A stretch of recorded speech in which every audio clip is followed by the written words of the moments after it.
ದೊಡ್ಡ ಫ್ಯಾಮಿಲಿಯಿಂದ ಬಂದಿರೋರು ಅನ್ನೋ ಕಾರಣಕ್ಕೆ ಅನೇಕ ಜನ ಕೆಲಸದವರು ಅದ್ರ ಜೊತೆಗೆ ನಾಚಿಕೆ ಆಗೋದು ಅಂದ್ರೆ ಅವ್ರ ಅಪ್ಪನೂ ಅದೇ ಕೆಲಸ ಮಾಡ್ತಾ ಇದ್ರು. ಯಾವುದೇ ಕಾರಣಕ್ಕೂ ಅವನನ್ನ ಅನಾರಾಮಗೊಳಿಸಿ ಅವನು ಯಾವುದೇ ಕಾರಣಕ್ಕೂ ಚುನಾವಣೆಗೆ ಸ್ಪರ್ಧೆ ಅಲ್ಲ, ಅವನು ಏನೂ ಕೂಡ ಮಾಡದಿರಂತೆ ಮಾಡಬೇಕು. ಮಹಿಳೆ ಅಂತಂದ್ರೆ ದೇಶದ ಕಣ್ಣು ಅಂತ ಹೇಳ್ಕೊಂಡ್ಬಿಟ್ಟು ಇವ್ರು ಆ ಕಣ್ಣನ್ನೇ ಕೀಳಕ್ ನಿಂತು ಬಿಟ್ಟಿದ್ದಾರೆ. ಅಂತಹ ಅನೈತಿಕ ಕೆಲಸ ಆಗ್ತಾ ಇದೆ ಸಮಾಜದಲ್ಲಿ. ಮೋದಿ ಅವರಿಗೆ ಏನೋ ತಾಕತ್ತಿದ್ರೆ ಇವತ್ತು ಈ ದಿನವೇ JDS ಜೊತೆಗೆ ತಮ್ಮ ಸಂಬಂಧಗಳನ್ನ ಕಳ್ಕೊಳ್ಬೇಕು. ನಿಜವಾಗ್ಲೂ ನಾವು ಮಹಿಳೆಯರಾಗಿ ಒಬ್ಬ ಸಂತ್ರಸ್ತ ಮಹಿಳೆಯರ ಜೊತೆಗಿರೋದು ನಮ್ಮ ಕರ್ತವ್ಯ.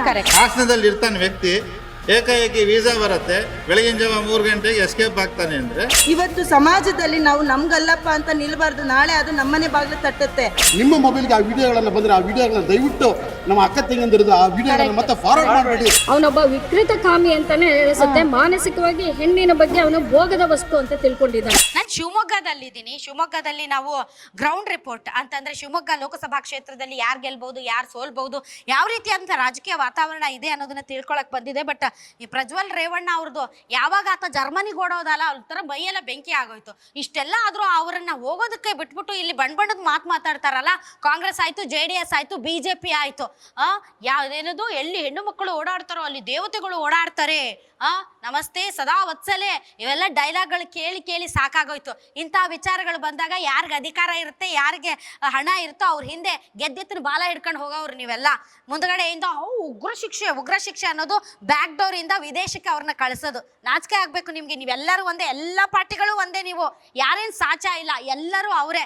ನಿಮ್ ಮಕ್ಕಳಿಗೆ ಬಂದಾಗ, ನಿಮ್ ಮಕ್ಕಳ ವಿಚಾರ ಬಂದಾಗ ನೀವೆಲ್ಲ ಸ್ವಾರ್ಥಿಗಳೇ. ನೀವು ರಾಜಕೀಯ ನಾಯಕರು. ಅದೇ ಏನಾದ್ರೂ ಒಬ್ಬ ಕಾಮನ್ ಮ್ಯಾನ್ ಇಂಥ ಕೆಲಸ ಮಾಡಿದ್ರೆ ಸುಮ್ಮನೆ ಬಿಡ್ತಿದ್ರೇನ್ರಿ? ಬೀದಿಗೆ ನಿಲ್ಸಿ ಕಲ್ಲುಡಿತಿದ್ರಿ, ಅವನಿಗೆ ಗಲ್ ಶಿಷ್ಯ ಆಗ್ಬೇಕು ಅಂತ ಏನು ಹೋರಾಟಗಳು ಮಾಡ್ತಾ ಇದ್ರಿ. ಆದ್ರೆ ಒಬ್ಬ ರಾಜಕೀಯ ನಾಯಕನ ಮಗ ಅನ್ನೋ ಕಾರಣಕ್ಕೆ ನೀವೆಲ್ಲ ಅಡ್ಜಸ್ಟ್ಮೆಂಟ್ ಪಾಲಿಟಿಕ್ಸ್. ನಿಮ್ದು ಕಾಂಗ್ರೆಸ್, JDS, BJP ನೀವೆಲ್ಲರೂ ಅಡ್ಜಸ್ಟ್ಮೆಂಟ್. ಅದೇ ಒಬ್ಬ ಕಾಮನ್ ಮ್ಯಾನ್ ಆಗಿದ್ರು ಏನೇನು ಮಾಡಿ ಏನೇನು ಇಡೀ ದೇಶ ಒಂದ್ ಮಾಡಾಕ್ಬಿಡ್ತಿದ್ರಿ ನೀವು. ನಾಚಿಕೆ ಆಗ್ಬೇಕು ನಿಮ್ಗೆಲ್ಲ. ಆಲ್ ರೈಟ್, ಬನ್ನಿ ಇಲ್ಲಿ ಹೆಣ್ಮಕ್ಳಿದ್ದಾರೆ, ಏನ್ ಹೇಳ್ತಾರೆ ಕೇಳೋಣ. ಮೇಡಮ್, ತಮಗೆ ಪ್ರಜ್ವಲ್ ರೇವಣ್ಣ ಅವ್ರ ಕೇಸ್ ಗೊತ್ತಾಗಿದೆ ಅಂತ ಅನ್ಸುತ್ತೆ? ಗೊತ್ತಾಗಿ ನಾವು ಬಹಳ ದುಃಖದಲ್ಲಿದ್ದೀನಿ ನಾನು. ಯಾಕಂದ್ರೆ ಅನೇಕ ಹೆಣ್ಮಕ್ಳು ಮಾನ ಮರ್ಯಾದೆನ ಬೀದಿಗಿಟ್ಟಿರೋದು ಇವರು ಒಂದು ರಾಜಕೀಯ ದೊಡ್ಡ ಫ್ಯಾಮಿಲಿಯಿಂದ ಬಂದಿರೋರು ಅನ್ನೋ ಕಾರಣಕ್ಕೆ ಅನೇಕ ಜನ ಕೆಲಸದವರು ಅದ್ರ ಜೊತೆಗೆ ನಾಚಿಕೆ ಆಗೋದು ಅಂದ್ರೆ ಅವ್ರ ಅಪ್ಪನೂ ಅದೇ ಕೆಲಸ ಮಾಡ್ತಾ ಇದ್ನಂತಲ್ಲ. ಮಹಿಳೆ ದೂರು ಕೊಟ್ಟಿರೋದಂಗೆ ಮಗ ಅಪ್ಪ ಸೇರಿ ಇನ್ನೊಬ್ಬರ ಮನೆ ಹೆಣ್ಮಕ್ಳನ್ನ ಹೀಗೆ ಮಾನ ಮರ್ಯಾದೆ ಇಲ್ಲಿದ್ದ ಹಾಗೆ ಮಾಡಿದಿರಲ್ಲ, ನಿಮಗೆ ನಾಚಿಕೆ ಆಗಲ್ವಾ? ನಿಜವಾಗ್ಲೂ ನಾನು ಹೇಳ್ತೀನಿ, ಹೌದು ಇವರು ದೊಡ್ಡ ರಾಜಕೀಯ ಫ್ಯಾಮಿಲಿ ಅಂತ. ಈ ಮಕ್ಳಿಗೆ ಯಾವುದು ಇದಿಲ್ಲ ನೋಡಿ, ಕಷ್ಟ ಇಲ್ಲ.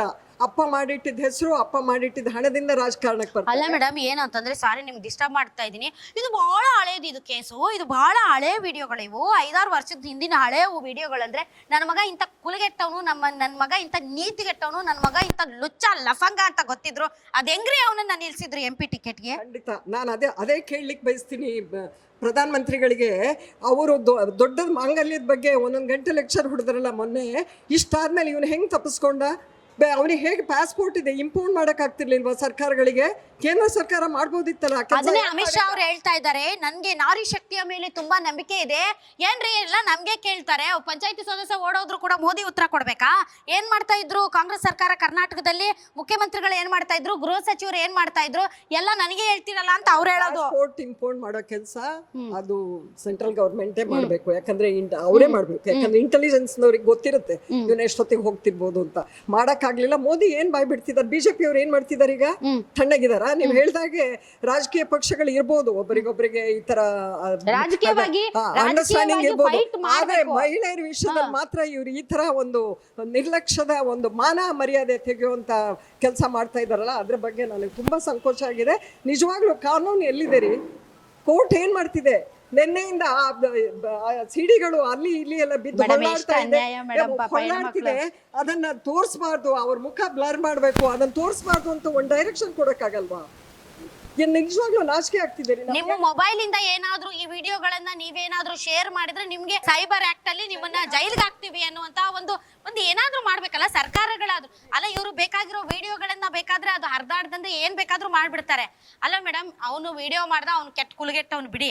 ಅದನ್ನ ವಿಡಿಯೋ ಮಾಡಿ ಪೆನ್ ಡ್ರೈವ್ ಅಲ್ಲಿ ಬೀದಿಯಲ್ಲಿ ಹಾಸನದ ಬೀದಿಯಲ್ಲಿ ಇದನ್ನ ಬಿಸಾಕ್ಬಿಟ್ಟು ಎಲ್ಲರ ಮೊಬೈಲ್ ಅಲ್ಲಿ ಹರಿದಾಡೋಂಗ್ ಮಾಡ್ಬಿಟ್ಟು ಆ ಹೆಣ್ಮಕ್ಳು ಇವಾಗ ಹೆಂಗೆ ಮೇಡಮ್ ಅವ್ರ ಪರಿಸ್ಥಿತಿ? ಬೇರೆಯವ್ರ ಮನೆ ಹೆಣ್ಮಕ್ಳನ್ನ ಇವರು ಪ್ರಚಾರಕ್ಕೆ ಉಪಯೋಗಿಸ್ಕೊಳ್ತಿದ್ದಾರೆ. ನಾಚಿಗೇಡಿನ ಕೆಲಸ ಅದು. ಯಾರೇ ಸಿಡಿ ಮಾಡಿರ್ಲಿ, ಈ ಸಿಡಿನ ಹೀಗೆ ಹರಿಬಿಟ್ಟು ಹೆಣ್ಮಕ್ಳ ಮಾನ ಮರ್ಯಾದೆ ಎಲ್ಲ ಮೂರ್ಖಾಸ್ ಮಾಡಿದಾರಲ್ಲ, ಆ ಹೆಣ್ಮಕ್ಳು ನಾಳೆ ಜೀವ ಇಟ್ಕೊಂಡು ಇರೋಕ್ಕಾಗತ್ತೇನ್ರಿ? ಎಷ್ಟು ಜನ ಈಗಾಗಲೇ ಆತ್ಮಹತ್ಯಾ ಪ್ರಯತ್ನದಲ್ಲಿ ಇರ್ಬೋದು. ಏನು ಅಷ್ಟು ಜನ ಹೆಣ್ಮಕ್ಳನ್ನ ಹಾಗೆ ಹಾಡಾಗ್ಲಿ ಬೆತ್ತಲೆ ಮಾಡಿ ತೋರಿಸಿದ್ಗಿಂತ ಕೆಟ್ಟದಾಯ್ತಪ್ಪ. ಇಲ್ಲ, ನಿಜವಾಗ್ಲೂ ಮೇಡಮ್, ನಾನು ಈ ನಮ್ಮ ಗ್ಯಾರಂಟಿ ನ್ಯೂಸ್ ಮೂಲಕ ಹೇಳಕ್ ಇಷ್ಟಪಡ್ತೀನಿ, ಯಾವ್ಯಾವ ಹೆಣ್ಮಕ್ಳು ನೀವು ವಿಕ್ಟಿಮ್ಸ್ ಇದ್ದೀರಿ, ಯಾರ್ಯಾರು ನೀವು ಶೋಷಣೆಗೆ ಹೋಗಿದ್ದೀರಿ, ಹೆದರಬೇಡಿ. ನಮ್ಮ ಸಮಾಜ ಬದಲಾಗಬೇಕಾಗಿದೆ. ಯಾವುದೋ ಒಂದು ಕೆಟ್ಟ ಗಳಿಗೆ ಕೆಲವೊಬ್ರು ಒಪ್ಪಿ ಆತನ ಜೊತೆಗೆ ಸೆಕ್ಸ್ ಮಾಡಿದ್ದಾರೆ, ಕೆಲವೊಬ್ರು ಬಲವಂತದಿಂದ ಅವನ ಅಧಿಕಾರ, ಅವನ ಹಣದ ದರ್ಪ, ಈ ರೀತಿಯಾದಂತಹ ಶೋಷಣೆಗೆ ಒಳಗಾಗಿ ತಾವುಗಳು ಆ ರೀತಿಯಾದಂತಹ ಘಟನೆಯಲ್ಲಿ ಪಾಲ್ಗೊಳ್ಬೇಕಾಗಿ ಬಂತು. ಆದ್ರೆ ನಮ್ಮ ಸಮಾಜ ಇವತ್ತು ಅವ್ರನ್ನ ನೋಡುವಂತ ರೀತಿ ಬದಲಾಗಬೇಕು. ಅವ್ರ ಜೊತೆಗೆ ನಾವು ನಿಂತ್ಕೋಬೇಕು. ಹೆಣ್ಮಕ್ಳು, ಇಡೀ ರಾಜ್ಯದ ಜನ ಯಾರು ಹೆಣ್ಮಕ್ಳು ಆತನಿಂದ ಶೋಷಣೆಗೆ ಒಳಪಟ್ಟಿದ್ದಾರೋ, ಯಾರ್ದಾರ್ದು ವಿಡಿಯೋಗಳಿದಾವ, ಅವ್ರ ಜೊತೆಗೆ ನಾವು ನಿಂತ್ಕೋಬೇಕು. ಹೆಣ್ಮಕ್ಳು ಆ ಒಂದು ಹಣದ ದರ್ಪದಲ್ಲಿ, ಅಧಿಕಾರದ ದರ್ಪದಲ್ಲಿ ಆ ಹೆಣ್ಮಕ್ಳನ್ನ ಬಲಿಪಶು ಮಾಡಿದ್ದಾರೆ. ಬಲಿಪಶು ಆದಂತ ಹೆಣ್ಮಕ್ಳ ಜೊತೆಗೆ ನಾವು ನಿಂತ್ಕೊಳ್ಳೇಬೇಕು ಹೊರತು ಅವ್ರನ್ನ ಅಪರಾಧಿಗಳ ತರ ನೋಡಬಾರ್ದು. ಶೋಷಣೆಗೆ ಒಳಗಾಗದವರ ಪರವಾಗಿ ನಿಂತ್ಕೋಬೇಕೇ ಹೊರತು ಅವ್ರನ್ನ ಅಪರಾಧಿಗಳ ತರ ನೋಡಿ ಅವ್ರಿಗೆ ಬದುಕೋಕೆ ಆಗದೆ ಇರುವಂತ ಸಮಾಜ ನಿರ್ಮಾಣ ಮಾಡೋದಿದೆಯಲ್ಲ, ಅದು ತುಂಬಾ ದೊಡ್ಡ ತಪ್ಪು. ಏನ್ ಹೇಳ್ತೀರಾ ಮೇಡಮ್? ನೋಡಿ, ಈಗ ಮೋದಿ ಅವರು ಏನು ಹೇಳ್ತಾ ಇದ್ರು ಇಲ್ಲಿವರೆಗೂ ಅಂದರೆ, ದೇಶದಲ್ಲಿ ಬಿಂಬಿಸ್ತಾ ಇದ್ರು ಬೇಟಿ ಪಡಾವೋ ಬೇಟಿ ಬಚಾವೋ ಅಂತ. ಮಹಿಳೆಯರ ಪರ ನಾನಿದ್ದೀನಿ, ಹೆಣ್ಮಕ್ಳ ಪರ ನಾನಿದ್ದೀನಿ ಅಂತ ಹೇಳಿ ಇವರೇನೊಂದು ಪೋಸ್ ಕೊಡ್ತಾ ಇದ್ರು. ಆದರೆ ಈ ಒಂದು ವಿಚಾರದಲ್ಲಿ ಗೊತ್ತಾಗ್ತಾ ಇದೆ ಇವ್ರ ಮನಸ್ಥಿತಿ ಹೇಗಿದೆ ಅಂತ. ಒಂದು ದೇಶದ ಪ್ರಧಾನಿಯಾಗಿರುವಂಥವ್ರು ಇಂಥ ಒಂದು ಅನೈತಿಕ ಕೆಲಸ ಮಾಡಿ ಮಹಿಳೆಗೆ ಇಷ್ಟೊಂದು ಅನೇಕ ಮಹಿಳೆಗೆ ಅನ್ಯಾಯ ಮಾಡಿ ಈ ರೀತಿ ಒಂದು ಮೊಬೈಲಲ್ಲೆಲ್ಲ ಹರಿದಾಡ್ತಾ ಇದೆಯಲ್ಲ, ಇಂಥವ್ರಿಗೆ ಇವ್ರು ತಮ್ಮ ಪಕ್ಷದಲ್ಲಿ ಸೇರ್ಕೊಂಡು ಅವ್ರಿಗೆ ಒಂದು ಟಿಕೆಟ್ ಕೊಟ್ಟು ನಿಲ್ಲಿಸ್ತಾ ಇದ್ದಾರೆ ಅಂದ್ರೆ ಇವ್ರು ಯಾವ ರೀತಿ ಇದ್ದಾರೆ ಮನುಷ್ಯ? ಅವ್ರಿಗೆ ಗೊತ್ತಿರ್ಲಿಲ್ಲ, ನಮಗೂ ಗೊತ್ತಾಗಿದೆ ಈಗಲೇ ಅಲ್ವಾ ಮೇಡಮ್? ಅಲ್ಲಲ್ಲ, ಅದು ಹಾಗಿಲ್ಲ. ಅವ್ರಿಗೆ ಗೊತ್ತಿರ್ಬೋದು, ಆದ್ರೆ ಅವ್ರಿಗೆ ರಾಜಕೀಯ ಬೇಳೆ ಬೇಯಿಸ್ಕೊಳಕ್ಕೆ ಎಲ್ಲ ಮಾಡ್ತಾ ಇದಾರೆ ಅಂತ ನಾನು ಅನಿಸಿಕೆ. ಕಳ್ಳರು, ಕಾಕರು, ನಿಯತ್ತಿಲ್ದೇ ಇರೋರು, ನೀಚರು, ಕಮಿನಾಗಳು ಮತ್ತು ರಿಯಲ್ ಎಸ್ಟೇಟು, ಆ ಎಸ್ಟೇಟು ಮಾಡ್ಕೊಂಡು ದುಡ್ಡು ಗಳಿಸಿ ಹೆಣ್ಮಕ್ಳ ಮೇಲೆ ದೌರ್ಜನ್ಯ ಮಾಡಿ ಶೋಷಣೆ ಮಾಡುವಂತಹ ಲಫಂಗರಿಗೆ ಟಿಕೆಟ್ ಸಿಗ್ತಾ ಇರೋದು.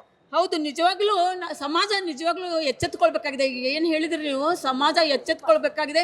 ಬರೀ ಶಿಕ್ಷಣದಿಂದ ಅಲ್ಲ, ಮನುಷ್ಯ ವಿಚಾರ ಮಾಡೋದನ್ನು ಕಲಿಬೇಕಾಗಿದೆ. ಯಾವುದು ಸರಿ, ಯಾವುದು ತಪ್ಪು.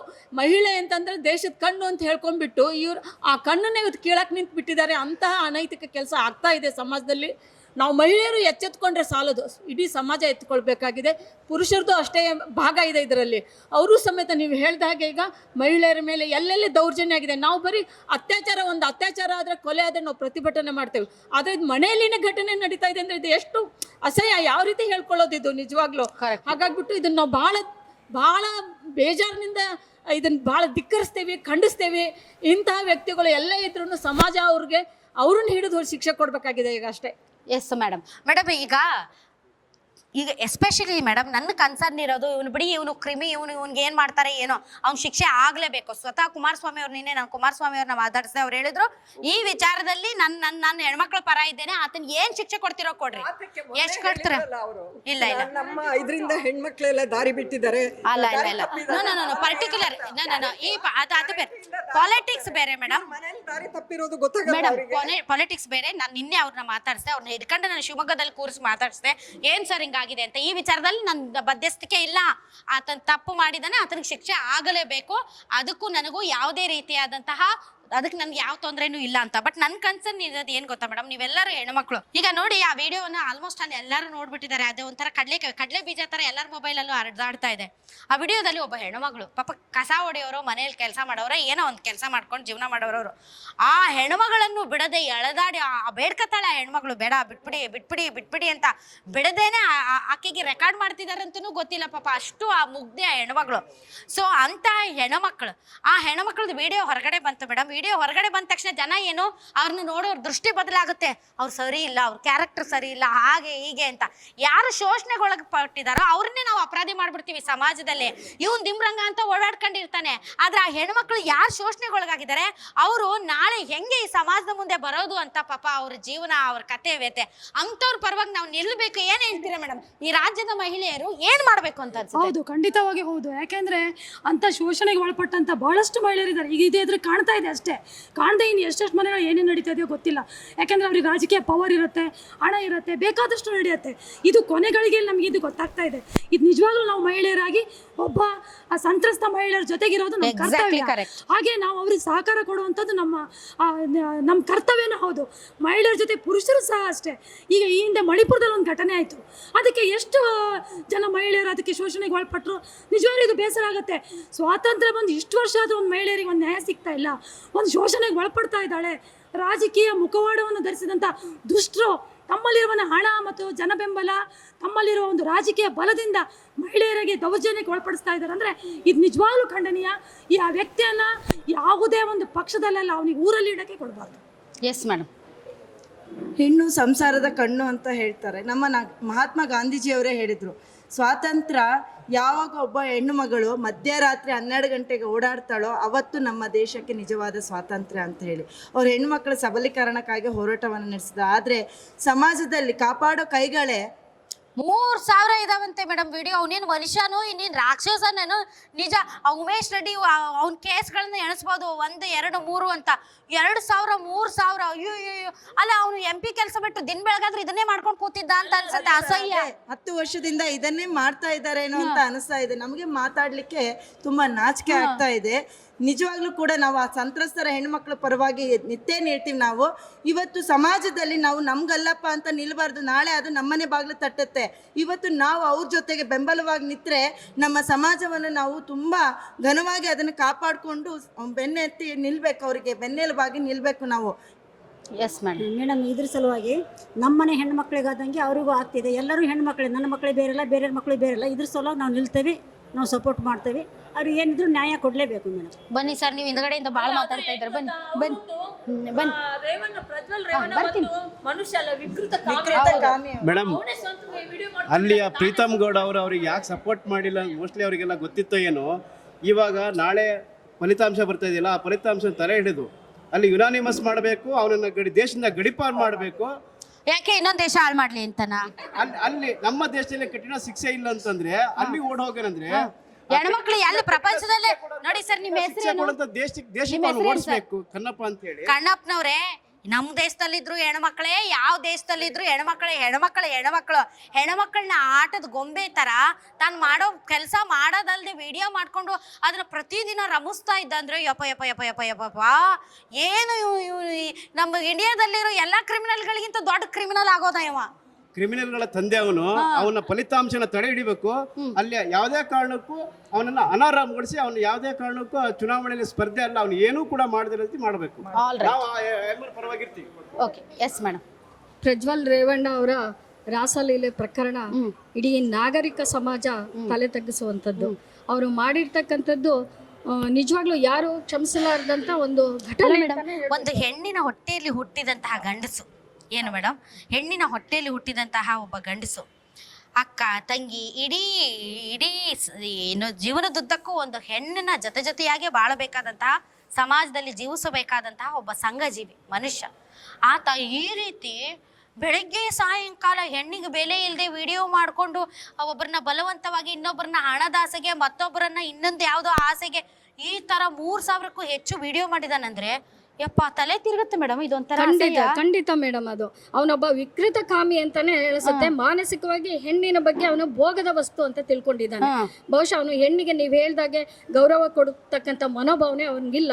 ಆ ಸಮಯದಲ್ಲಿ ಅವನಿಗೆಲ್ಲ ಮೇಡಮ್, ಎಲ್ಲ ಗಂಡ್ಮಕ್ಳು ತಿಳ್ಕೊಬೇಕು, ತಮ್ಮ ಹುಟ್ಟು ಎಲ್ಲಿಂದ ಆಯ್ತು, ಎಲ್ಲಿಂದ ಹೊರಗಡೆ ಬಿದ್ವಿ ನಾವು, ಈ ಪ್ರಪಂಚಕ್ಕೆ ಹೆಂಗ್ ಬಂದ್ವಿ ನಾವು ಅನ್ನೋದು ಒಂದ್ ಸ್ವಲ್ಪ ಅರ್ಥ ಮಾಡ್ಕೊಂಡ್ಬಿಟ್ರೆ ಗಂಡಸರು ಹೆಣ್ಣಿನ ಬಗ್ಗೆ ಅತ್ಯಂತ ಹೆಚ್ಚು ಗೌರವ ಬರುತ್ತೆ. ಖಂಡಿತ ಮೇಡಮ್, ನೀವು ಹೇಳ್ದಾಗೆ ನಾನು ಒಂದು ಪ್ರಶ್ನೆ ಕೇಳ್ತೀನಿ. ಇವತ್ತು ನಮ್ಮ ಹಿಂದೂ ಸಂಸ್ಕೃತಿ ಅಂತ ಹಿಂದೂ ರಕ್ಷಕರು ಇದ್ದಾರಲ್ಲ, ಅವ್ರು ಯಾಕೆ ಈ ಬಗ್ಗೆ ಮಾತಾಡ್ತಾ ಇಲ್ಲ? ಹಾಗಾದ್ರೆ ಆ 3,000 ಹೆಣ್ಮಕ್ಳು ಹಿಂದೂ ಹೆಣ್ಮಕ್ಳಲ್ವಾ? ಅವ್ರ ಬಗ್ಗೆ ಯಾಕೆ ಇವರು ರಕ್ಷಣೆಯನ್ನು ಕೊಡ್ತಾ ಇಲ್ಲ? ಪ್ರಜ್ವಲ್ ರೇವಣ್ಣನ ಬಗ್ಗೆ ಯಾಕೆ ಅವರು ಉಗ್ರವಾಗಿ ಹೋರಾಟವನ್ನು ಮಾಡ್ತಿಲ್ಲ ಅಂತಕ್ಕಂಥ ಪ್ರಶ್ನೆಯನ್ನು ನಾವು ಮಾಡಬೇಕಾಗತ್ತೆ. ಹಿಂದೂ ಧರ್ಮ ಏನು ಹೇಳುತ್ತೆ? ಒಬ್ಬ ಮಹಿಳೆ, ನೀವು ಹೇಳಿದಾಗ ಅವಳು ಎಲ್ಲಿ ಸ್ತ್ರೀ ಸಂತೋಷವಾಗಿರ್ತಾಳೆ, ನೆಮ್ಮದಿಯಾಗಿರ್ತಾಳೆ, ಅಲ್ಲಿ ದೇವತೆ ವಾಸ ಮಾಡುತ್ತೆ, ಒಂದು ಕುಟುಂಬ ಚೆನ್ನಾಗಿರುತ್ತೆ, ಒಂದು ದೇಶ ಚೆನ್ನಾಗಿರುತ್ತೆ, ಸಮಾಜ ಚೆನ್ನಾಗಿರುತ್ತೆ ಅಂತ ಹೇಳ್ತಾರಲ್ಲ ಹಿಂದೂ ರಕ್ಷಕರು. ಇವ್ರು ಏನು ಮಾಡ್ತಾ ಇದ್ದಾರೆ ಅಂತ. ಇಲ್ಲ ಮೇಡಮ್, ನನಗೆ ಭಾಳ ಸಲ ಏನು ಅನ್ಸುತ್ತೆ ಅಂದರೆ ಈ ವ್ಯವಸ್ಥೆ ಗೋವಿನ ರಕ್ಷಣೆಯಲ್ಲಿ ಜಾಸ್ತಿ ಆಸಕ್ತಿ, ಆಹಾ. ಹೆಣ್ಮಕ್ಳ ರಕ್ಷಣೆಯಲ್ಲಿ ಅದಲ್ಲ ಮೇಡಮ್, ಹೆಣ್ಣನ್ನೇ ಹಿಂಗ್ ನೋಡೋನು ಗೋವನ್ನೇನ್ ಚೆನ್ನಾಗಿ ನೋಡ್ಕೊಂಡಿರ್ತಾನೆ ಅನ್ಕೋತೀರಾ? ಸುಮ್ನೆ ಇರಿ, ಯಾರಿಗ್ ಗೊತ್ತು ಇನ್ನು ಎಷ್ಟು ವಿಡಿಯೋಗಳು ಇಟ್ಕೊಂಡಿದಾವೇನೋ. ಗ್ಯಾರಂಟಿ ನ್ಯೂಸ್, ಸುದ್ದಿ ಖಚಿತ, ನ್ಯಾಯ ನಿಶ್ಚಿತ.